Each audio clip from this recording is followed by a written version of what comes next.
Hi, and welcome to part 10 of the Block 74 Apollo Guidance Computer series of videos I've been putting together. Today we're going to be talking about the Y register. So the Y register is one of two operand registers. So this is part of the ALU, so the kind of math unit within the Apollo Guidance Computer. So we've got a more typical Y register, which is one of our inputs that go into um, uh, an adder unit that's used to perform mathematical operations. There also is a X register, and we'll talk about that in the next section because it's a bit unique. As you'll notice from the kind of diagram here, we've got our WY control pulse. So this allows us to load information into our Y register through the Y logic service. Um, but you'll notice that there actually is no kind of X service or WX pulse. And this is the way that the X register works is that it can load in a series of kind of constants, either a +1, -1, +2, and a few others. And there are some control pulses that allow it to directly transfer um, contents of one of the other registers into the X register. So while it can't be loaded with data from the write lines, it can be loaded from data from other registers directly. And then that kind of provides this kind of arithmetic unit where the additions are performed. And then there's a couple of logic that's used to kind of write that summed values out back onto the right lines and a few other places as well. But today we're just going to talk about the Y register, as it's a little bit simpler than the X register. So there's a number of, if we kind of look at the description in the manual, it does combine a little bit of information around the X and Y register. Now we're going to focus today on the Y register component. And so if we look at, so we'll just kind of ignore this little section here, which talks about the X register and how some of that is loaded. You'll just notice that it mentions that the write service is a bit more complex. And that will be the topic of our next video. So you can see here, register Y is written into from the right lines, register X is not. So we have our WY, which is a control pulse that not only enables the write data into the Y register, but it'll also clear the contents of the X register and the carry bit. So when we talk about the X register, there's a few flags that we're going to be including in part of that adder logic. So in addition to the 16 bits of the X register contents, there is a carry bit. So if we're kind of carrying over from our adders, and there's also something called the NEAC, or the no end around carry flag. So there are a couple of control pulses that set this register. It's a 1-bit register that determines how some of the carry logic works within the adders. So we've got this where we talk about here, kind of the service gates for the registers or how they're set. So we've got our WY, which is our normal write pulse to write data into the Y register.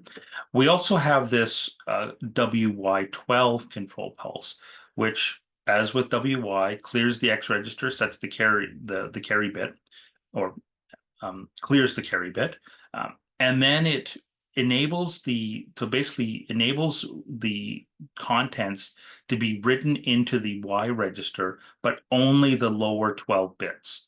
So the upper 4 bits are blank. So basically only, you can see it writes into positions 1 through 12 of register Y.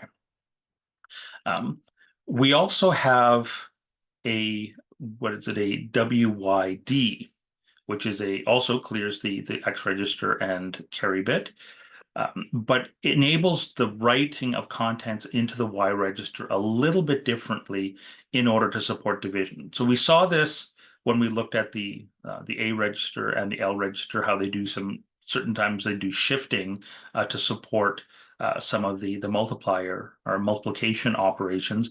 This also has some shifting that occurs in order to support division.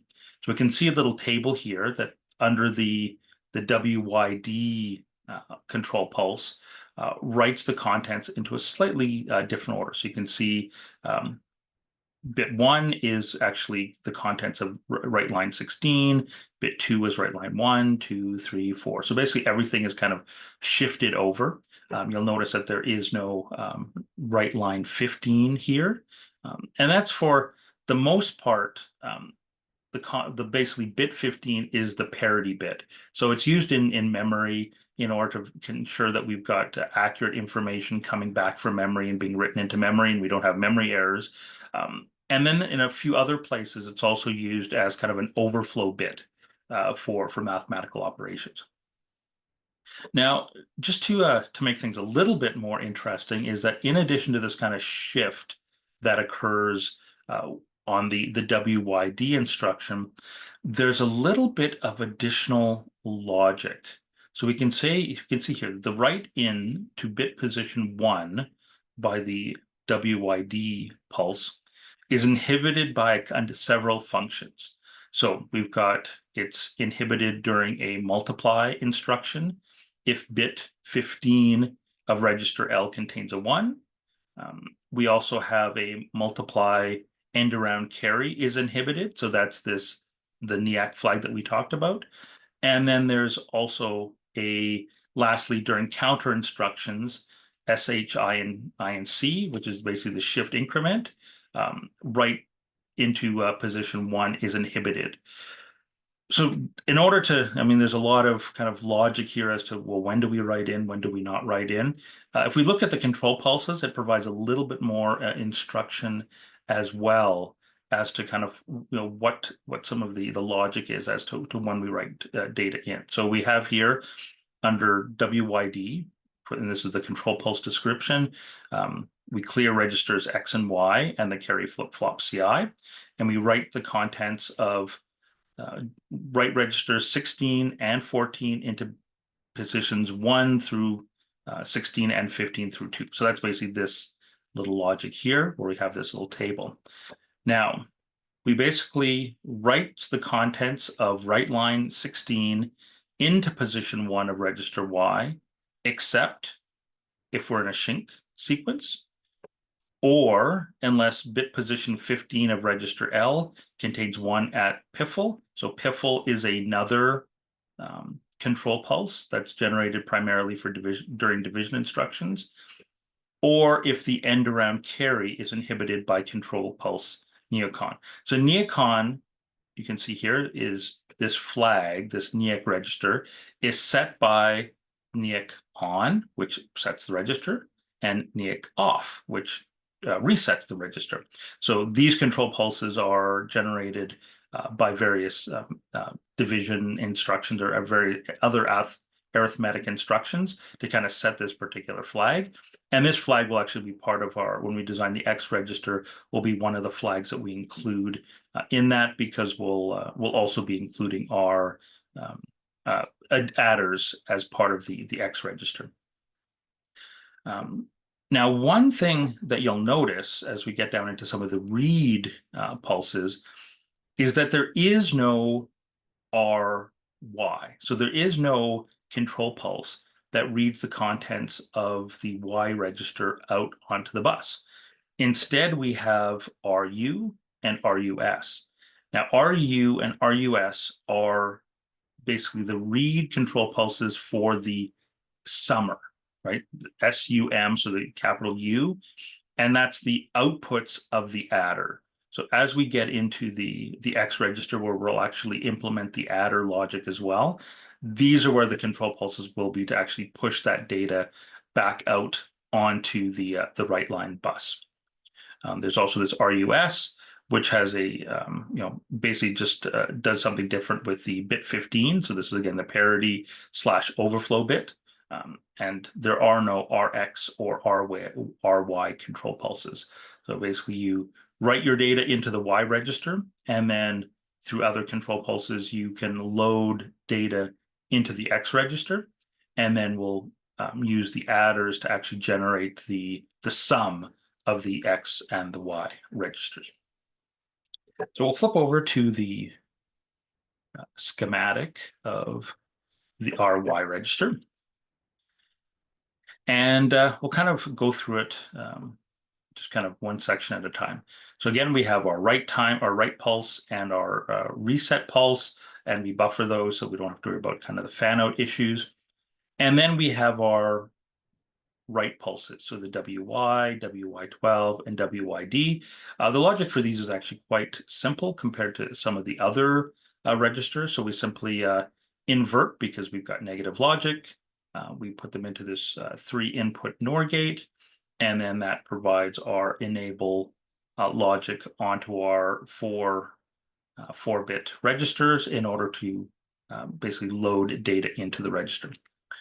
Now, the contents of what gets loaded into the Y register is based on a couple different things.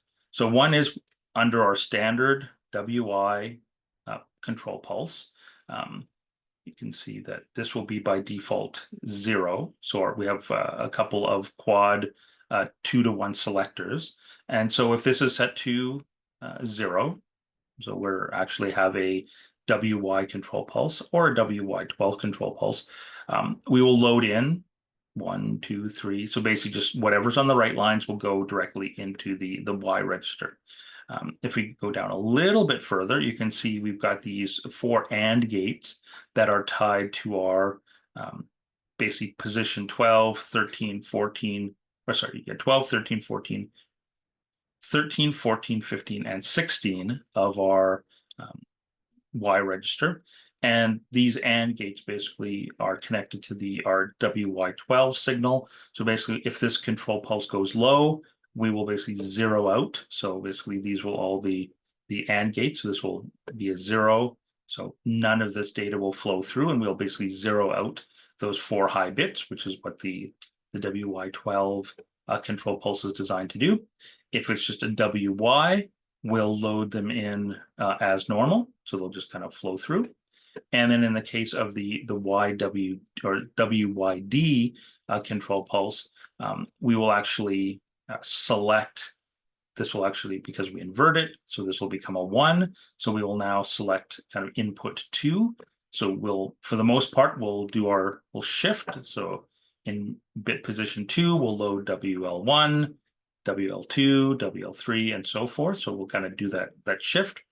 And then we have our logic here for that bit position 1, where we've got a combination of whether we write in write line 16 or L15 at piffle, or if our end around carry is enabled, or we're executing a shink command. And so that will basically, when we'll look at the simulator in a moment just to show how this logic works.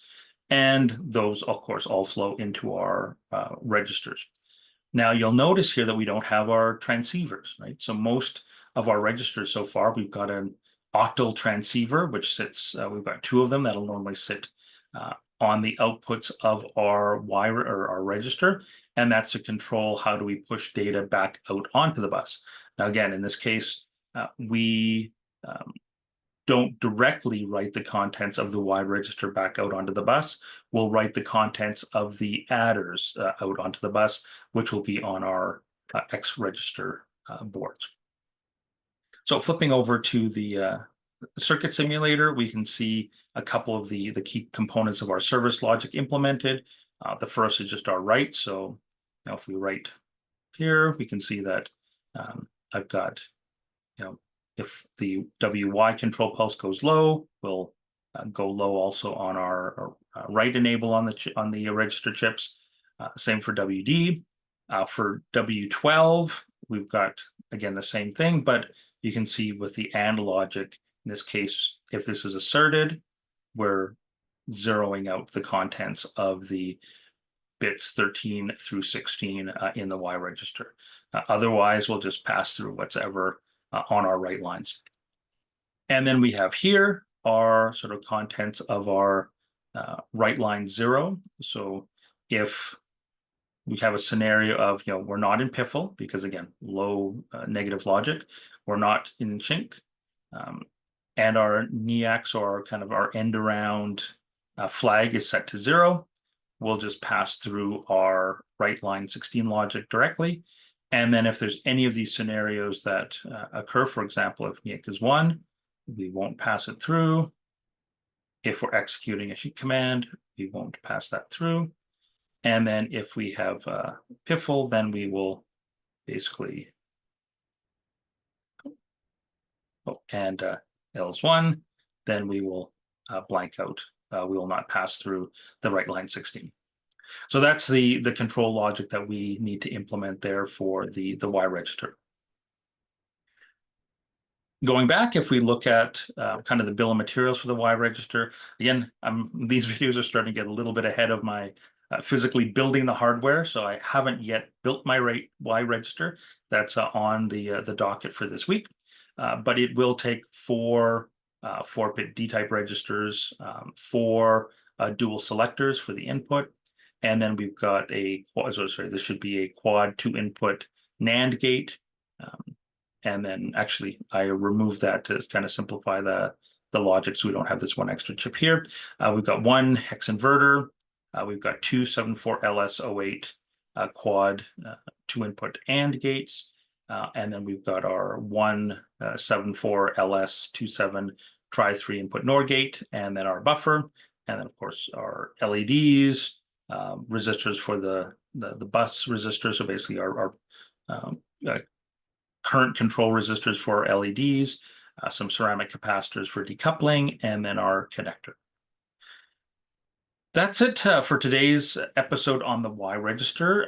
Next episode, I haven't quite decided whether we're going to dive into the X register, or if we'll come back and take a look at some of the hardware. I've built a number of registers so far, as well as the back plane, so we can actually show a little bit of a very basic logic and function of the computer, where we can at least push data out onto the bus, load data into registers, and we can kind of experiment with that a little bit kind of manually to show how the registers are working. As always, I appreciate any feedback that folks might have. Please point out any errors you may notice as I go through this, and please subscribe. I try to get a video out about every week, and we'll look forward to talking to all of you next week. Thank you very much.